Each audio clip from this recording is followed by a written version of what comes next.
El Señor esté con ustedes. En esta segunda entrega sobre la antropología de Egipto, la vamos a comparar con la antropología de Israel. Ya en Génesis 47 encontramos la descripción del modelo político de lo que hacían los faraones en Egipto, donde el faraón era dueño de la vida y de los bienes de las personas. Recordemos que está allí la historia de José. Pero a pesar de que los israelitas estuvieron bastantes años, casi 400 allá en Egipto, desde que fueron los hijos de Jacob allá, pues a pesar de haber estado allí, los israelitas intentaron no dejarse llevar por el mundo de imperio donde estaban los egipcios, ¿no? Los egipcios eran orgullosos de su tierra, pero eh, aquí nos muestran que los faraones tenían un poder tremendo, eran obstinados, ¿no? Como se dice ya en Éxodo 3. Ellos no escuchaban la voz de Dios, sino la voz propia. Los faraones no se preocupaban por el pueblo, sino simplemente se consideraban casi unos dioses, ¿no? Por eso allí el Señor manda unas plagas a Egipto.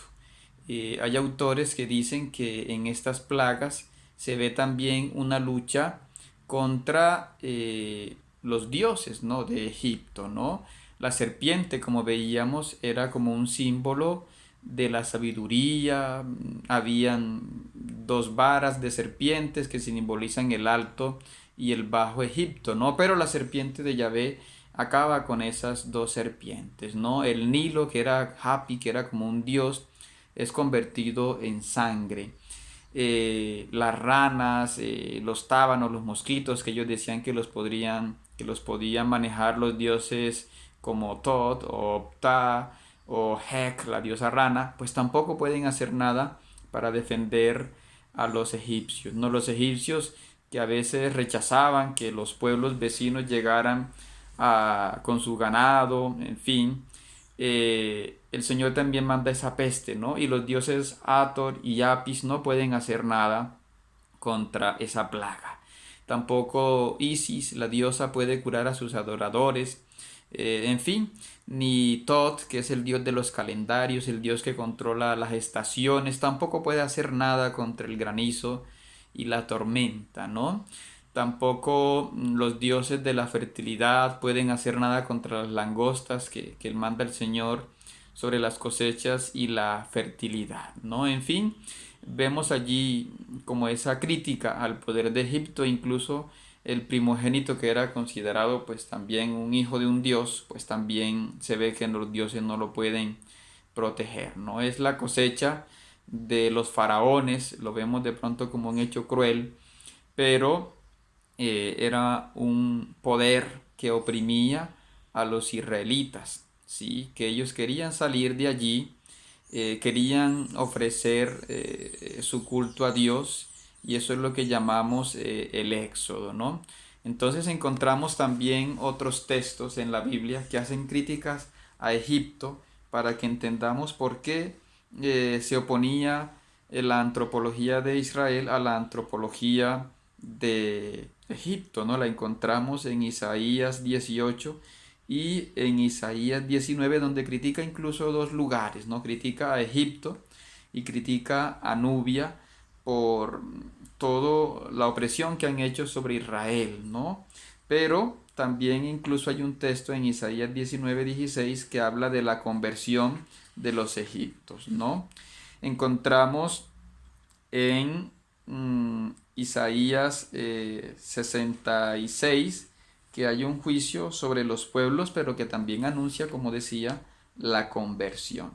En Jeremías 46 hace una crítica contra Egipto, porque los reyes de Israel a veces buscaron la ayuda de Egipto en vez de buscar la ayuda de Dios. Y en Ezequiel 29 también se habla contra el orgullo de Israel, de Egipto, que fue doblegado por los invasores de Nabucodonosor, los caldeos. Entonces, todas esas críticas las encontramos sobre todo contra el faraón más que contra los egipcios, ¿no? Pero recordemos que la antropología de Israel va en contra de muchas cosas que tenía el pueblo de Egipto, ¿no? ¿Por qué? Porque, por ejemplo, el mundo egipcio estaba lleno de politeísmo, mientras que el pueblo de Israel es un pueblo monoteísta, de un solo Dios, ¿no?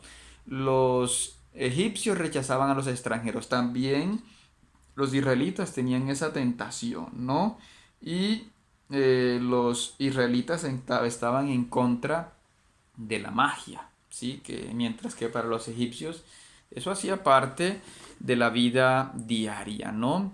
Los judíos cuando van a Alejandría, ¿sí? Los judíos fueron sobre todo a esta parte que fundaron los griegos, una ciudad en honor a Alejandro Magno, se establecieron sobre todo en esta parte y allí aprendieron el griego.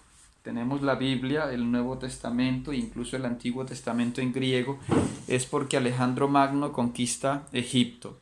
Y allí los judíos empiezan a traducir la Biblia. Gracias a eso, nuestra Biblia se puede traducir también en otros idiomas porque de allí, de esa experiencia de traducir del hebreo y del arameo al griego, viene nuestra Biblia, ¿no?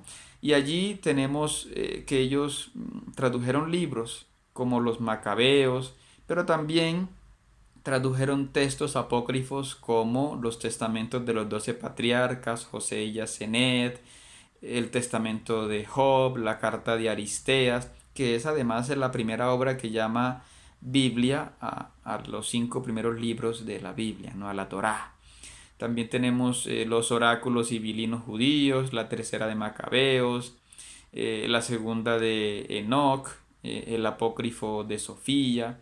En fin, tenemos un gran número de textos que no fueron incluidos en la Biblia porque los consideramos apócrifos, ¿no? Eh, en este mundo de Egipto, lo veremos en el próximo encuentro, va a desarrollarse también el cristianismo, pero va a haber como dos variantes, ¿no? Va a haber un cristianismo que va a ser más ortodoxo, más cercano a nuestra fe católica, pero va a haber un cristianismo que se va a meter un poco con el gnosticismo, ¿sí? Y otro que se va a encontrar un poco con el monofisismo y el neoplatonismo, ¿sí? Va a ser un poco dualista, ¿no? Egipto es muy importante entonces para la iglesia. Allí fue encontrado el texto más antiguo del Nuevo Testamento, ¿no? Que contiene unas partes de Juan 18, en griego por supuesto, que se llama el papiro Rylance, ¿sí?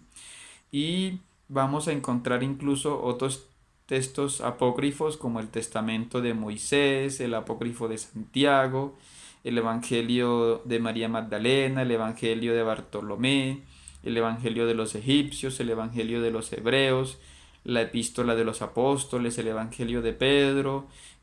Parece que el Evangelio de Tomás lo conocieron, es más probable que sea de Siria, pero también lo conocieron, ¿no? E incluso otros textos como el Pseudo-Filón, bueno, muchos textos que son rechazados en nuestra actual Biblia, ¿no? También allí prosperaron los gnósticos, hay muchos como Basílides, los de Valentín, los de Heracleón, los setianos, y todo eso que se encontró en Nag Hammadi, que son textos en lengua copta, ¿no? La copta es la lengua egipcia, pero ya con letras griegas y otras añadidas, ¿no? También encontramos textos gnósticos como el Evangelio de la Verdad, los discursos secretos de Matías, la carta a Flora, el comentario a Juan de Heracleón, que fue uno de los primeros comentarios del Evangelio de Juan, curiosamente, ¿no? Está el Apocalipsis de Pedro, la hipóstasis de los arcontes, está el libro de Melquisedec, el libro de Norea, la exégesis del alma. Todos estos textos ya hoy los podemos incluso leer en internet, ¿no? Entonces es un mundo bastante rico, bastante mm, interesante. En el próximo encuentro hablaremos un poco ya del cristianismo copto.